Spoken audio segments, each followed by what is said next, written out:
안녕하세요. 파산관제인 홍현필 변호사입니다. 예, 오늘은 68년 남자분의 면책 사례를 한번 살펴보도록 하겠습니다. 채무자는 기본적으로 폐지 신청, 면책 의견이었습니다. 채권제인은 없었고요. 최근 주거 이력을 보겠습니다. 2007년에 2012년에 부천시 소사구 임차 채무자 명의로 보증금이 2천이었습니다. 2012년부터 현재까지 중구 태계로의 무상거주, 누나 장모씨 소유의 집에 무상거주인데, 이게 이제 부친으로부터 상속받은 거예요.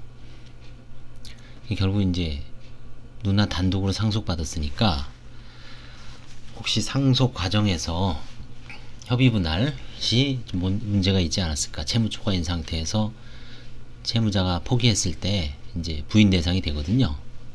그게 이제 여기서 쟁점이 이제 불거지는 거죠, 벌써. 직업 이력은 2007년에서 2011년에는 주로 이제 여행 가이드로 활동을 했습니다. 아마 해외 여행 가이드인 것 같아요. 2014년, 15년에는 그 현지 한식당, 그러니까 그 뭐 이런 동남아 같은데 베트남이나 뭐 태국, 캄보디아 이런 데서 현지 한식당 지배인 생활을 하고, 2016년부터 현재까지는 일용직입니다. 대리운전, 발레파킹 등. 파탄 시기는 2005년이고요. 그러니까 아마 2012년도부터 이제 2012년이 아마 상속이 이뤄진 시기니까 좀 문제가 될 것 같죠. 이혼 후 대리운전으로 생활비를 벌던 중 태국에 들어가 5년간 가이드를 하며 지냄.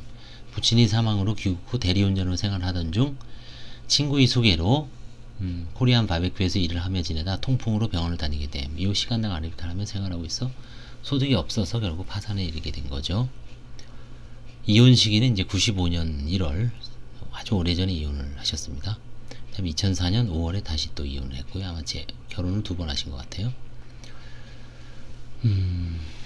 채무자는 이제 51살이고 일용직, 통풍, 당뇨, 고혈압으로 경광도 안 좋고, 그 다음에 이제 딸은 23살이고 고등학교 졸업, 아들은 18살로 고등학교 재학 중입니다. 파산 채권은 8,199만원이에요. 채권자는 뭐 한 서너 명 정도, 3명입니다. 이제 현재 채무자 명의 재산은 없고 5년 동안 채무자 명의 재산은 없습니다. 다 없습니다. 근데 왜 이게 사건이 좀 문제가 됐을까요? 이제 그 나중에 나옵니다. 여기.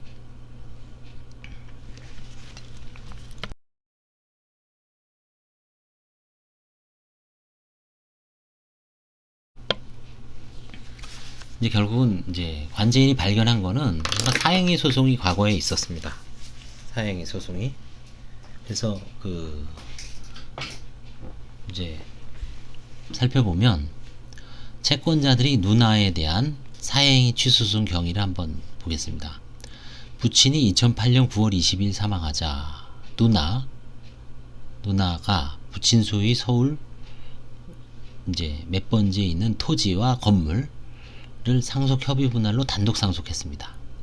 자, 채무자는 아까도 보셨지만 2005년도에 이미 파탄이 이르렀죠. 이걸 누나가 단독으로 상속받은 건 어떻습니까? 사행위가 되는 거죠. 그러니까 이미 그 당시에 그 당시에는 이제 파산도 쟁점이 아니죠. 그래서 당시 채무자가 채무 초과 등 경제적 파탄 상태였으므로 채권자 엠메이드 대부 주식회사, 이 똑똑한 회사죠. 2012년 9월 7일. 이 사행위 소송은 5년 내에 해야 돼요. 5년 내에. 2008년 9월 20일이니까 2013년까지 해야 되는데 거의 1년 남겨놓고 간신히 이제 했죠. 2012년 9월 7일 사행위 취소에 따른 소유권 이전 등기 말소 등기 청구권, 뭐 어려운 얘기지만 하여튼 이거를 이제 보전 처분 금지를 해놔야 됩니다. 필수적으로 처분 금지 가처분을 해놓고 이제 본안 소송을 제기해야 되죠. 한편 다른 채권자인 신한카드 주식회사는 2013년 3월 13일, 아직 5년 안 지났죠. 동일한 사유로 처분 금지 가처분을 해놨습니다. 그리고 이제 신한카드 주식회사는 서울중앙법원에 2013 가단 사행위 취소소송을 제기하여 2013년 12월 5일 부동산이 지분 20분의 1에 해당하는 소유권 이전 등기 말소 등기 절차 이행 판결을 획득을 했습니다. 일부가 취소된 거죠. 20분의 1만 이전해라. 20분의 1만 인정해 준 겁니다. 결국 이렇게 사행위 소송에서 20분의 1만 인정한 이유는 누나가 마지막까지 돌아가신 아버님을 모시고 산 그런 삶을 인정을 해서 뭐 기여분인가요? 그거를 인정을 한 겁니다. 누나는 사실혼 배우자의 계좌에서 이제 신한카드한테 소송 졌잖아요. 750만원의 금원을 송금해서 이제 변제했습니다. 당시 신한카드 주식회사는 이 금원을 지급받고 연체정보 삭제, 연체정보를 삭제했습니다. 채무자가 제출한 금융거래 확인서 및 금융거래 내역서에 그렇게 나와 있어요. 자, 그런데 채권자 취소 소송은 채권자들이 개별적으로 할 수가 있습니다. 개별적으로 뭐 어떤 모아서 해야 되는 게 아니라 각자 그냥 알아서 다 제기할 수가 있어요.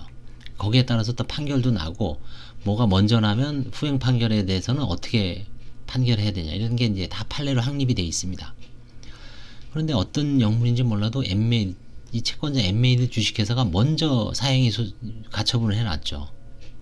무슨 이유인지 모르나 2012년 9월 7일 아까 여기 있죠. 가처분 후 본안 소송을 제기하지 않았어요. 근데 그 가처분은 누나가 말소를 안 해서 아니면 뭐 제소 명령 같은 걸 안 해갖고 여전히 현재까지 2019년까지 누나 소유의 부동산이 존재합니다. 엠메이드 주식회사의 사행위 취소권이 제척 기간은 5년이 도과된 2013년 이제 9월 21일 날 만료하죠. 자, 그러니까 관제인 입장에서는 이게 부인권 행사가 된다고 하더라도 이미 10년이 지났죠. 아버님 돌아가신 날로부터. 관제인은 부인권 제척 기간이 10년이기 때문에 2018년 9월 20일 날 만료했습니다. 이 사건은 2019년 9월 9일 날 파산 선고가 된 겁니다. 2019년 9월 9일. 이걸 아마 알고 들어오셨을 거예요. 관제인이 아니라 그 신청 대리인이 변호사인가요? 변호사님이죠. 저 변호사는 정확하게 이걸 알고 있으니까 이거 파산 면책 신청해도 관제인은 별로 일 없다. 관제인은 어떻게 할 수가 없다는 것을 충분히 정확하게 채무자한테 고지해주고 안심을 시켰을 겁니다. 그러니까 이제 채무자는 과감하게 들어온 거죠. 관제인도 검토를 해보니까 뭐 아무것도 못해요. 따라서 관제인은 부인권을 행사할 수 없음. 신한카드의 사행위 취소 판결에서 누나의 기여분 부친을 오랫동안 부양한 점을 인정하여 상속분은 20분의 9로 인정한 겁니다. 채무자의 구체적 상속분은 20분의 1로 제한한 점에 비추어 이를 재산이익이라고 보기에도 어려우므로 면책불허가 사유에도 해당되지 않아요. 채무자가 장기간 해외에서 체류하면서 채무가 증대된 면이 있으나 현재 일용직 소득만으로 이 채무를 8,199만원이라는 채무를 감당하기 불가능한 것은 뭐 맞는 것 같고요. 그래서 이제 결국은 파산 절차를 폐지하고 면책으로 이제 의견을 올렸습니다. 아주 좀 특이한 사건입니다. 이런 거는 저도 경험을 거의 못 해볼 사건입니다. 이게 결국은 이제 채권자 중에 일부만 사행위 소송을 제기를 해서 일부는 이제 변제를 받았는데 이 채무자의 20분의 1에 해당하는 채무를 이행을 한 거죠.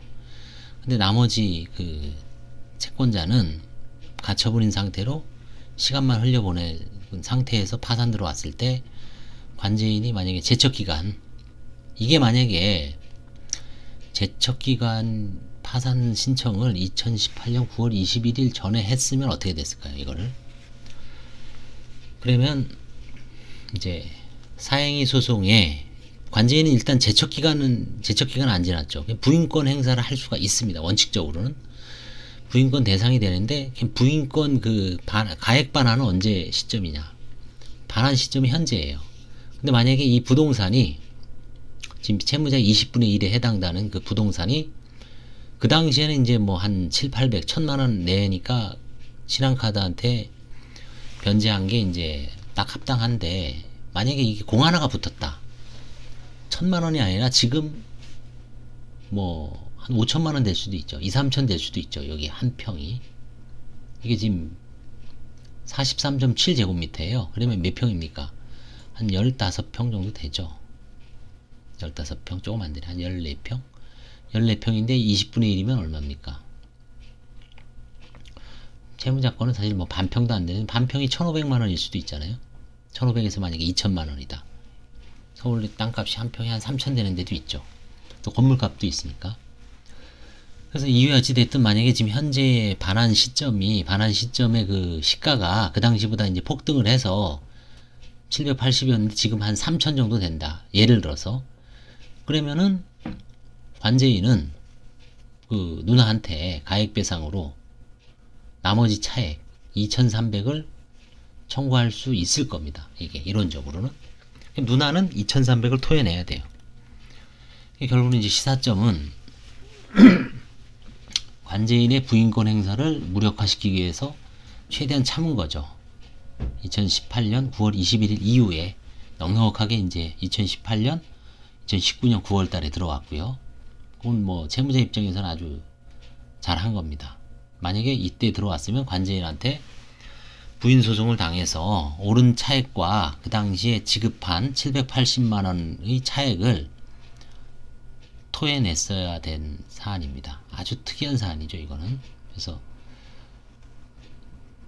아주 독특한 사안인데 뭐 어쩔 수 없이 채무자는 면책이 됐고 누나는 재산을 반환하지 않은 채로 잘 마무리된 사안입니다. 그 채무자 및 그 가족 입장에서는. 감사합니다.